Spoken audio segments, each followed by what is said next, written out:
You look up at the expected faces all around you, everyone waiting for you to start the game. This is it, your first time stepping behind the Dungeon Master screen and running your own game.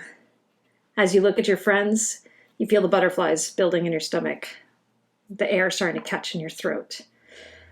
Are you ready for this? Hi there, I'm Dr. Megan Connell, and this is Psychology at the Table. In this episode, we're going to be revisiting a topic that we talked about a while ago, anxiety. Only this time we're going to talk about it from the Dungeon Master side of the table rather than the player side. What to do with our own anxiety and how to understand it. Now look, I will hold that anxiety isn't always a bad thing. Anxiety helps us know what's important. Anxiety about us running a bad game is what reminds us to do our session prep, or to think about the game and to put some new life and vigor into it. Too much anxiety, though, tends to get in the way of us running a fun game for everybody at the table. I like to think of anxiety as our desire to control the uncontrollable. And now this is a really big problem for Dungeon Masters because we don't know what our players are going to do week to week. We have no idea.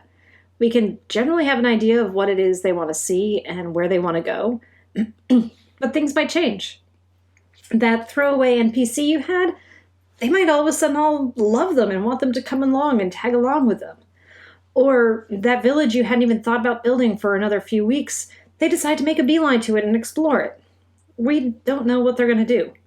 And so a common thing that a lot of game masters do is they over-prepare. They know every person who lives in that village, they have a stat block for them, their backstory, a dynamic and an interesting idea about who they are. They know the secrets and the lore of the kingdom, and all kinds of information. Now, this can be great and helpful, but sometimes too much information is just too much. In his books, The Lazy Dungeon Master and The Return of the Lazy Dungeon Master, Sly Flourish talks about how over-preparing can actually make for a worse game. And the argument he makes is pretty solid, that if we over-prepare, our desire is to want to have our players go and explore all of the things we made. We spent hours and hours and hours making this town, and they just decide to go into the forest rather than explore the town at all. And our tendency is going to be to want to steer them back into the town so they can appreciate all our hard work. This is the wrong sort of railroading, and it's not fun for the players, and it's really not what we want to be doing. So we need to find a balance between doing enough prep so that we know what to do and can feel ready for the game, but not so much that we get weighed down and just have pages and pages and pages and pages of notes that we will never need or want to use in the game. So it's kind of figuring out what that balance is for you. You want to learn through playing what your own set of strengths and weaknesses are, and then you want to do your session prep based around you as a player, or a Dungeon Master. What works for me, what works for my game prep, isn't going to be what works for yours. What works for Matt Colville or Matt Mercer or Satine Phoenix isn't going to be what works for you. Yes, learning their different methods can be helpful, but don't feel caged in by it. Don't feel like you have to do what other people do. Find what works for you and what works for your strengths and weaknesses as a Dungeon Master, and lean into that.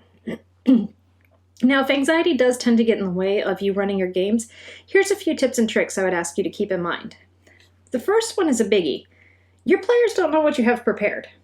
They have no idea what you have prepared week to week. You can have this big epic encounter plan and then they go another direction somewhere else. You can still take that epic encounter and put it in front of them wherever they go. They don't know what is around them. They don't know what you have on your screen. They don't know what prep you have. So just use that. You know, if they go left when you expected them to go right, roll with it. Maybe take all the stuff that was to the left and now put it to the right and come up with new stuff to the left. It's okay to improvise. And it's also okay to make mistakes. Give yourself permission to fail and to mess up. Mistakes are how we learn. It's not fun. Sure, nobody likes to make a mistake, yet when we make mistakes, we learn from them.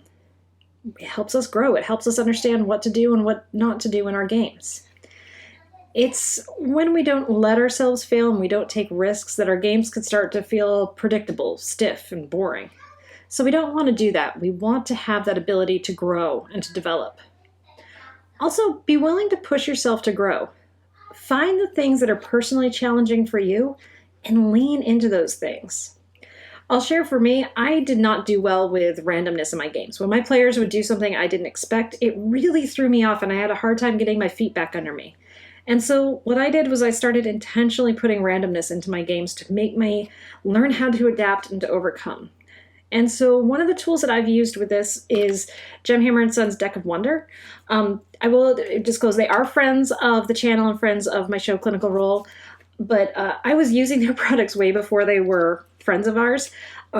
This deck is really awesome. It's different than the Deck of Many Things, where the Deck of Many Things has a lot of stuff in it that can really break your game and throw this off. This is more just kind of silly things that can happen. For example, one of my players, everybody's shoes got filled with custard because of a card they pulled from here. Another player has antlers now. Candy rained down from the sky one time. Another player, what was it? On Clinical Role, we have a player now who has to go by Dabney for the next month in game because of a card that was pulled. It just creates some fun randomness in the game that can help you learn your improvising skills, but also create some more delight and fun for the players. And I feel like I am much better at running random encounters and understanding how to adapt when my players do something unexpected because I intentionally put more of that in my game. So lean into those things you're not so good at so you can build up the skills and get better at them. Also consult with other game masters. Some game stores have monthly talks for game masters to come together and bounce ideas off of each other. Those are wonderful things. Also, there's Reddit. There's the subreddit of Behind the Screens and Ask Game Masters, where even if you just go in and read what other people are going through and their solutions for different problems, it can be really helpful for you to learn how to grow and adapt at your own table.